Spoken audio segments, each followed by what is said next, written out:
Hello everyone. आज हम लोग सॉल्व करेंगे एक्सरसाइज 8.1 का question 3। If sine A equals to 3/4 calculate cos A and tan A. यहाँ पे आपको साइन ए की वैल्यू पता है, आपको कॉस ए और टेन ए की वैल्यू बतानी है। तो ट्रायंगल दिया नहीं गया है फिगर, तो यहाँ पे हम कंसीडर कर लेंगे एक राइट एंगल ट्रायंगल कंसीडर करते हैं। मान लीजिए ये है आपका ए बी सी, और जो एंगल बी है ना वो 90 डिग्री मानेंगे।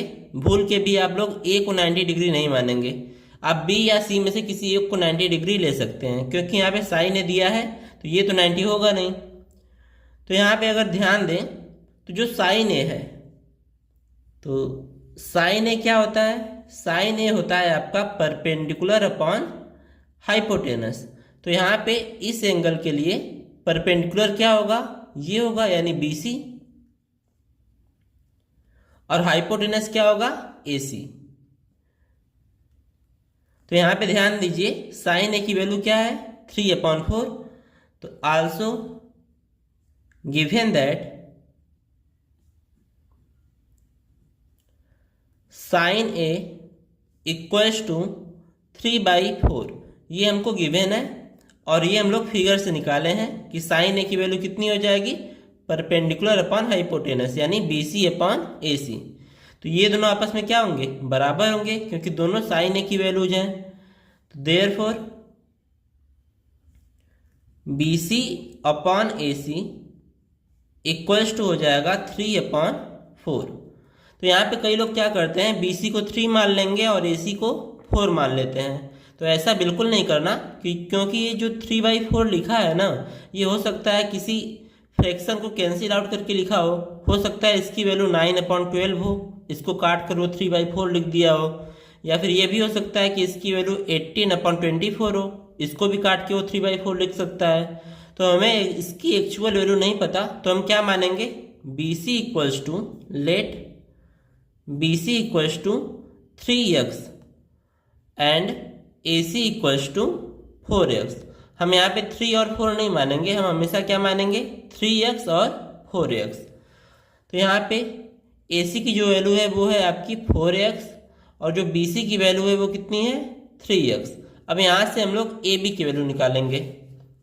तो इन ट्रायंगल ABC, इस ट्रायंगल में पाइथागोरस थ्योरम लगाएंगे बाय यूजिंग पाइथागोरस थ्योरम।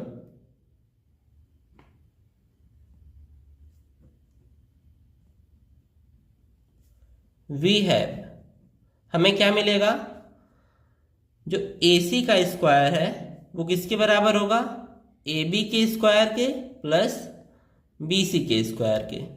तो यहां से AC की वैल्यू हमें पता है, रख देंगे 4x इक्वल्स टू, AB की वैल्यू नहीं पता तो इसको ऐसे ही छोड़ देंगे, प्लस BC की वैल्यू कितनी है? 3x। तो यहाँ पे 3x का स्क्वायर। तो यहाँ से AB स्क्वायर प्लस 3x का स्क्वायर करेंगे तो 9x स्क्वायर हो जाएगा, और 4x स्क्वायर करेंगे तो 4 का स्क्वायर 16 और x का स्क्वायर x स्क्वायर।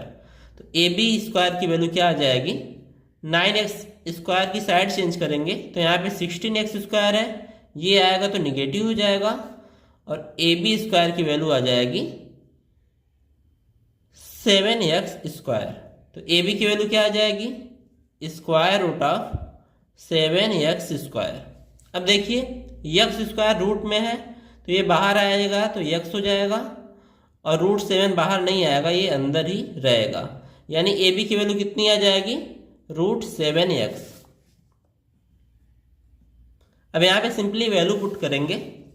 हमसे पूछा गया है कॉस ए, तो कॉस ए क्या होता है? ये होता है आपका बेस अपॉन, कॉस ए की जो वैल्यू होती है वो बेस अपॉन हाइपोटेनस होती है। तो यहाँ पे ध्यान देंगे, जो बेस है वो क्या है? AB है, और जो हाइपोटेनस है वो कितना है? AC है। तो यहाँ से हमें क्या पता चला? कॉस ए की वैल्यू होगी AB अपॉन AC, और AB की वैल्यू अभी निकाले हैं, रूट का 7x अपॉन AC की वैल्यू कितनी है? 4x। तो यहाँ पे वैल्यू पुट करेंगे 4x, x से x कैंसिल हो जाएगा, और इसकी वैल्यू क्या आ जाएगी? रूट 7/4। अब निकालते हैं 10a की वैल्यू। तो 10a की वैल्यू कितनी होती है? ये होता है परपेंडिकुलर अपॉन बेस। तो यहाँ पे ध्यान देंगे, इस एंगल के लिए परपेंडिकुलर क्या होगा? BC, और बेस क्या होगा? AB।